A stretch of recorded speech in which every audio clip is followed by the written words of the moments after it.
Hi, welcome to One Word a Day. I'm Sophie, your pilot into the universe of Chinese. Let's continue unpacking Xi's quotes. And this is the last episode of that. I'm doing it sequentially, so it's up to his expression in 2022.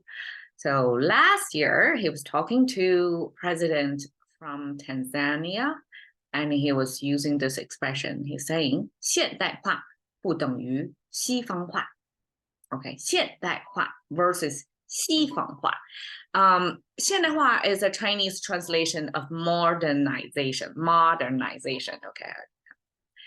Modernization is basically industrialization. I think the translation of modern, which came up, I guess in English context, is in the era when things got electrified, things got modernized simply is after industrial revolution, all the technology applied and people's lives transformed. That's modernization. But then we have postmodern, right? So it seems like modern as a concept have to tag to its contemporary happening, right? I mean, right now it's the new wave of modernization, which is AI, right? It's another level or a new wave of transformation of society. Having machine being more computationally smart and communicationally, linguistically communicable to everyday people.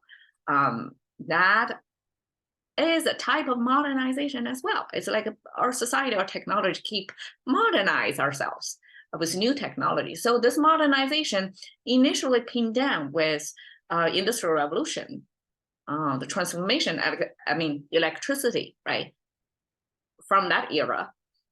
And then we don't want to add postmodern, postmodern, that's too cumbersome. So Chinese way to translate modernization is 现代化. 现 means current, means right now, means present. I translate it as life. That means current. And 代 means generation. So current generation convert. It actually is it's a shifting window. It pin the modernization to the current ongoing thing. So in that case, 现代化, Chinese can use it, can recycle it to the current technology upgrading of our world. So in that case, I feel 现代化is a better. And modernization should be able to detach itself to the initial wave of industrialization, electricity, the modern life we have. It should be able to upgrade itself to the new upgrade of technology as well, like linguistically, right? Okay, anyways, 现代化, modernization. And he's saying, okay, 不等于, not equal to. So he's giving two concepts now. So inequivalent to 西方化. He's saying, okay, modernization is not just westernization. So 西方化, Chinese use 西方, just like English as well, right? English use East and West to refer to the West Hemisphere and East Hemisphere. And the West Hemisphere with North and South Americas seems to representing Britain, since the Greenwich line is drawing across Britain, so I guess Britain, that line is half of the Europe, not half, like a small tip of Europe, from Britain, France, Spain, like all that also like technically a Western hemisphere, but a big chunk of Europe is in the east side of globe. But I guess politically, geopolitically, they are all grouped together as the West. And Chinese use 西方, we have to add the 方, means direction, means directionally it's toward the West. And then that's representing the West, the geopolitical sense of West. Okay, not just geographically, it's geopolitically West. And 化 again, this 现代化 and 西方化, we talked a lot about 化 in the previous 3-word expressions, Chinese expression way. And this 化 simply means convert, means transform, means changing A over B over time, because it's the same, structurally the same human figure, and then got flipped over. And that shows you in one frame of how things change. And this change then to mean convert or transform. So when we talk about 西方化, in English, we use modernize, right? We use this eyes at the ending to mean it's transforming into modern, or westernize, we have this nice to mean transform into the west direction. And here he's saying it's not just equal to that, because his proposition is the Chinese way. It's our unique path that we're not really following the Western way. Therefore, talking to Tanzania, that you have a choice, basically. If you want to modernize your country, you don't have to follow the Western way. We offer a different solution. That's his proposition there. And okay, 西方化, I want to call out the 西 character. Okay, we have this zigzag shape. That's not that common in Chinese at all. Mostly Chinese are pretty boxy. We don't have a lot of twists and turns. But in this case, this is a lot of twists and turns. It means the tree branch that's kind of gnarly, kind of twists and turns in itself. And on the tip of the tree, not the very tip, I guess, on the branch that's secure, stable enough, have this bird nest. That's this nesting of the bird was created with this sphere, not sphere, I guess. It's an entity, a body, a space, I guess. With this shape, it's a space, because it may, in nature, may come in different shapes and sizes, right? And then have this crisscross thing, this 2 diagonal line cross with that. So that shows this crisscross structure.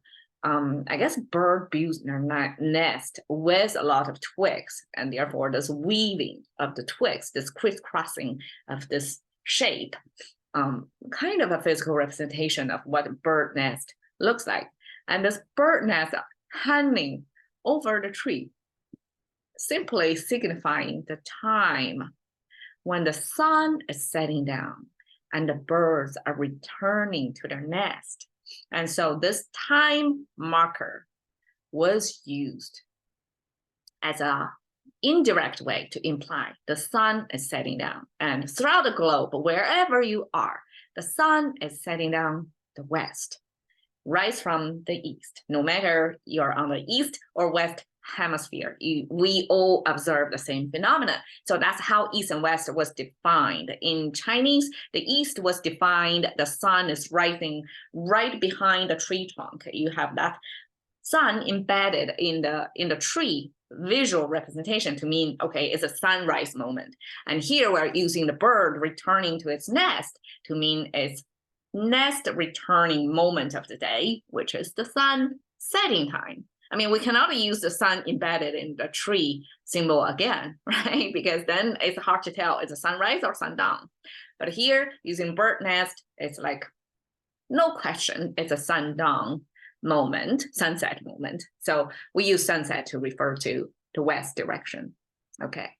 西方化, westernized. So here I want to call out the 现代化, the modernization. Modernization is happening throughout the globe in different countries at different points of time. Right? A few episodes ago, we talked about this industrialization era experienced by the females of that society.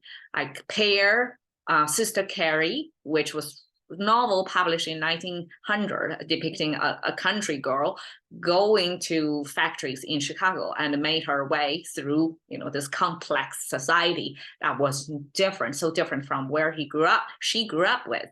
So this Sister Carrie, 1900, in contrast to Chinese TV show, it's about a country girl going to Shenzhen, the biggest boom town in the China opening up and reform era, that's tapping into the global economy. Actually, China established itself as the world factory, and that's the kind of the gathering, the center, the initial engine of China's manufacturing muscle in the southern part of China, close to Hong Kong, close to Taiwan as well, because the initial first wave of investment to China was made by Chinese overseas, actually, either from Hong Kong or Taiwan. They have the language advantage, and so they invest in China. They are the connector of this trade establishment between the East and West. And this,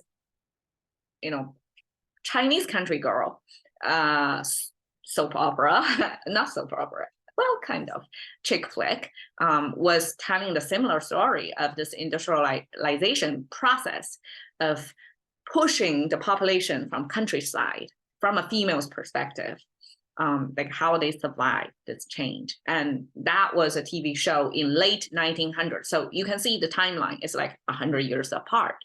But because China started this this opening up and reform ever since 1980, right?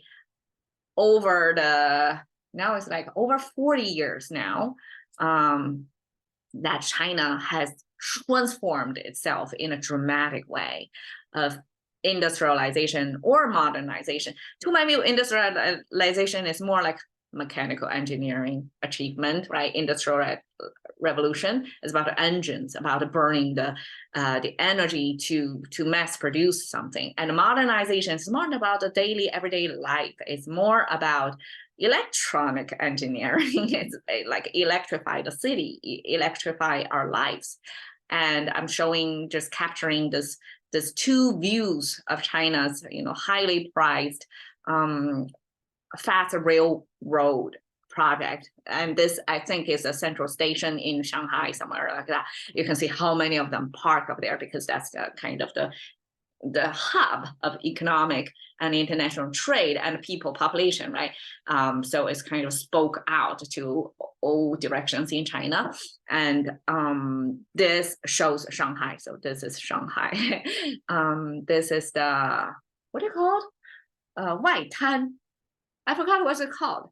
Some bond. Okay, anyways, this is a river, the end of Yangtze River, heading into the sea, and the city, the boom town, Shanghai, was built next to it. And you can see how booming that is. That night life, that night light, city lights in there is representing, the fruit of modernization in China. So I want to show China has actually benefit a lot from modernization. And she is claiming all this. It's not about westernization, but we have to question mechanical engineering, electronic engineering.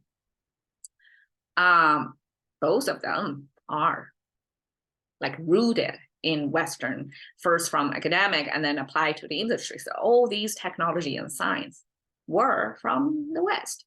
And I guess his point was to emphasize the way to do it. It's not just the politically, democratic way to do it. China accomplished this as well, using China's way to do it. So there you go. That's his interpretation of this process. Add this China flavor to it.